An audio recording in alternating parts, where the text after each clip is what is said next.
Hey everybody, today I'm here at Toyota headquarters with the third EV that Toyota has sold in North America. For those that didn't know, there were actually two different RAV4 EVs, but the first one that they're going to sell in any real volume is this one right here, the bZ4X. And this is the beginning of a new electric sub-brand, I guess you could say, at Toyota. They're saying that their beyond zero emissions vehicles will be separated into a different line for full battery electric cars going forward. There's still a lot of details that we don't know about the bZ4X. For instance, we don't know exactly what the range figures will be. We don't know battery specifications or motor specifications just yet. All Toyota has said is that this will be competitive with the segment. So expect 250 to 300 miles of electric range, and they have confirmed that you will have dual motor options at least in the bZ4X, at least if they're not standard. This particular model has the multi-module LED headlights that we've seen from Toyota for a while, and definitely a very similar design language to what we see in the Toyota Venza, obviously modernized for a full EV because of the reduced cooling requirements that we find up front. Moving around the concept, and keep in mind that this is currently technically a concept, but this is 99% of what we'll see in production. We find a lot of angular shapes going on, definitely some interesting different body colored sections right here. The charge port is right up front on the driver's side.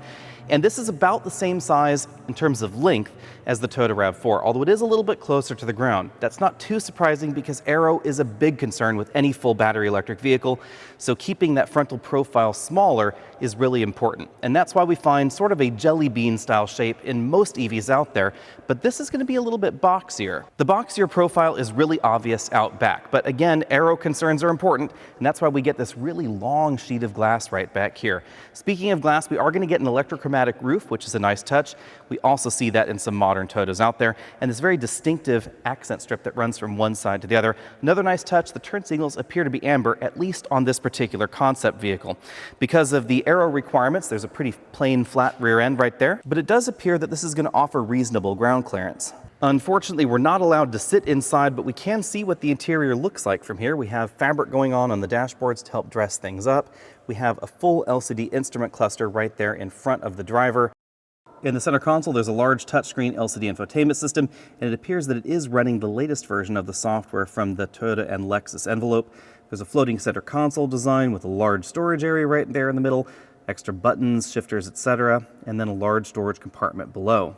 Since this is about RAV4 size, the rear seats look like they're approximately RAV4 sized as well. Rather unfortunately, I can't open the cargo area, but I can put the camera back there, and you can see that this cargo area appears to be pretty similar in dimension to what we find in the RAV4, with the exception of that very sloped rear window. Interior parts quality appears to be a little bit more similar to the Lexus line, or I guess you could also say something like the Toyota Venza. It definitely appears to be a step above what we see in the Toyota RAV4. As you'd expect in a modern electric vehicle, it looks like we're going to have eco-friendly upholstery options. This particular vehicle appears to have ventilated seats. As often happens with concept vehicles, there's a lot that we don't know about the bZ4X. We don't know how far it's going to go on a charge, we don't know the exact specifications, and we don't know exactly how much it's going to cost. But we do know that it's going to be on sale in the United States sometime in 2022. Toyota has been accused of really lagging behind the competition when it comes to electrification, but that's not really the case. You see, Toyota sells an incredible number of electrified vehicles in America, just not full EVs like this bZ4X. And there is a bit of a rational argument to actually not sell any full battery electric vehicles until you can hybridize every new vehicle sold in North America.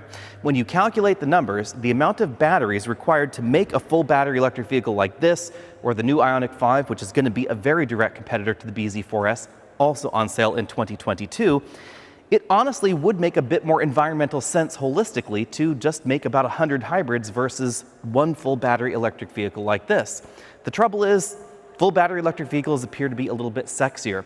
It's that question of, should I mitigate my gasoline use or should I just stop cold turkey? And Americans love cold turkey thinking. And that's exactly why Toyota is finally giving us the bZ4X.